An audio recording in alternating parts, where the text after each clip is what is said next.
नमस्कार, बहुत स्वागत है आपका। एनडीटीवी मध्य प्रदेश छत्तीसगढ़ देख रहे हैं आप। आपके साथ मैं हूं आसिफ शेख। बुलेटिन की शुरुआत इस वक्त एक बड़ी खबर के साथ। बड़ी खबर छिंदवाड़ा से आ रही है, जहां कफ सिरप से 16 बच्चों की मौत के मामले में आरोपी डॉक्टर प्रवीण सोनी पर कार्रवाई का विरोध हो रहा है। आरोपी डॉक्टर पर कार्रवाई का आईएमए ने विरोध किया है।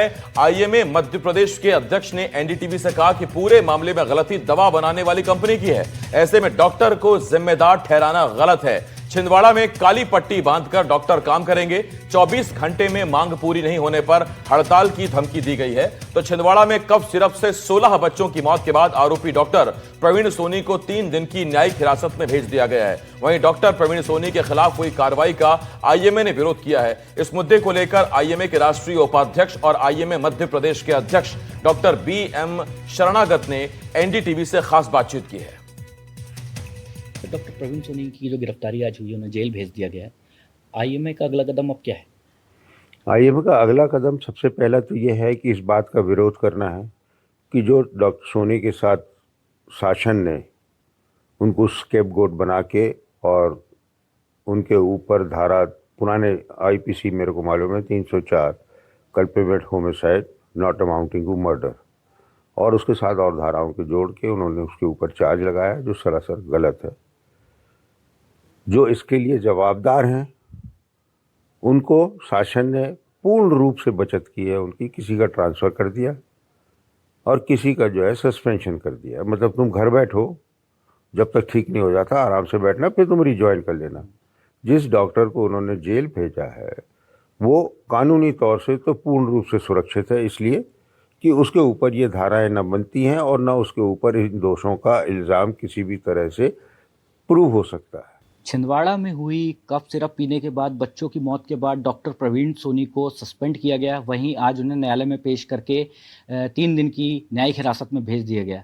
इस कदम के बाद इंडियन मेडिकल एसोसिएशन ने आंदोलन का रुख अपनाया है। इस समय हमारे साथ मौजूद है इंडियन मेडिकल एसोसिएशन के प्रांतीय अध्यक्ष डॉक्टर शरणागत। हम इनसे जानते हैं कि अगला आईएमए का कदम क्या है। सर, पहले तो बताइए कि आज जो डॉक्टर प्रवीण सोनी को न्यायिक हिरासत में भेजा गया है, तो इंडियन मेडिकल एसोसिएशन अब क्या कदम उठा रहा है? मैं पहले अपना परिचय दे दूं। मैं डॉक्टर BM शरणागत, state president IMA Madhya Pradesh. जो डॉक्टर प्रवीण सोनी के अगेंस्ट में जो कृत्य किया गया है बहुत अमानवीय है और बहुत एकपक्षी है। अमानवीय इसलिए कि according to supreme court order किसी भी डॉक्टर को आप बिना किसी इंक्वायरी, बिना किसी राइट्स सबूत या बिना किसी मेडिकल एक्सपर्ट ओपिनियन के बगैर आप उसको अरेस्ट नहीं कर सकते हैं, क्योंकि सब अरेस्ट करने के पहले इन प्रोसेस से पास आउट होना पड़ता है, जो नहीं हुआ। उन्हें रात के मध्य रात्रि 2:30 बजे गिरफ्तार किया गया, वो उसमें संदेह नज़र आता है। पर इस केस में क्या हुआ है कि उस फार्मा कंपनी को जिसने दवा बनाई है उसको अरेस्ट न करके उन्होंने उल्टा डॉक्टर को फंसा दिया।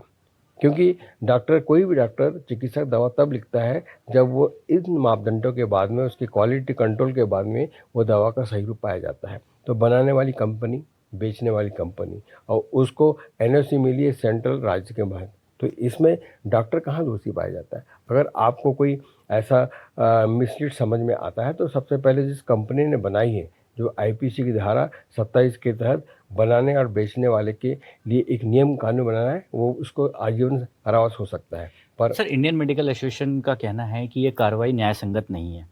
अब चूंकि सरकार अगर आपकी बात नहीं मानती है, तो आईएमए का अगला कदम क्या है? कल से आपकी क्या कार्रवाई जो है देखने को मिलेगी? आज मैं मध्य प्रदेश की छिंदवाड़ा ब्रांच के विशेष आह्वान पे यहाँ आया और यहाँ के जो अध्यक्ष हैं डॉक्टर अल्पना शुक्ला से मिला। उनने मुझे ये बतलाया और मैंने भी उनको कहा कि आप सबसे पहले हमें मरीजों के जो डेथ हुई है उनके प्रति संवेदना बताना चाहिए और हम लोग इस घटना को लेकर काफ़ी दुखी हैं, काफ़ी द्रवित हैं। ये थे डॉक्टर शरणागत, आईएमए के प्रांतीय अध्यक्ष हैं। इन्होंने कहा कि कल सांकेतिक हड़ताल होगी। अगर 24 घंटे के बाद भी अगर इनकी डिमांड नहीं मानी जाती है तो पूरे प्रदेश के नहीं, पूरे देश के डॉक्टर जो है हड़ताल पे जा सकते हैं। शाश्वत शर्मा, एनडीटीवी के लिए छिंदवाड़ा।